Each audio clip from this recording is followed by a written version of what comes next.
මචං ලොරිය ඇදයිද පාර ඇදයිද කියලා හිතා ගන්න බැරුව ඉන්නේ. මෙහාට ටොනෑඩෝ එකක් ඇවිල්ලා තියෙන්නේ. මෙච්චර පොඩි ලොරියකට මෙච්චර පටවන්න හොඳ නැහැ සිරාවටම. බ්‍රේක් එක වැඩ කරන්නෙත් නෑ මචං. ලොරිය හොඳටම අබලන් වෙලා තියෙන්නේ දැන් නම්.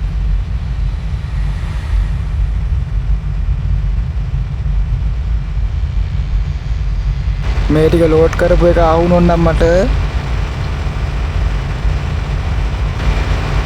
මේ පේනවනේ යන විදිය. පාරේ කෙලින් යන්න බෑ නිකන් බීපු ඩයල් එකක් යනවා වගේ යන්න තියෙන්නේ.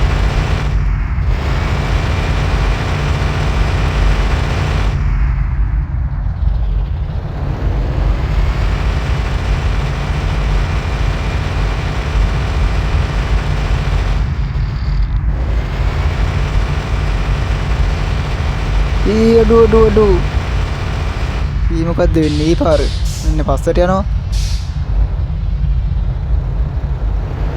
දෙයියෝ බේරනවා කියන්නේ ඔකට තමයි.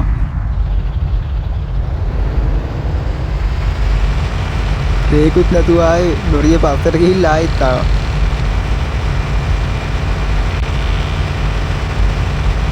පල්ලෙමට රේස් කරාගෙන එක තැන කරකිනවා.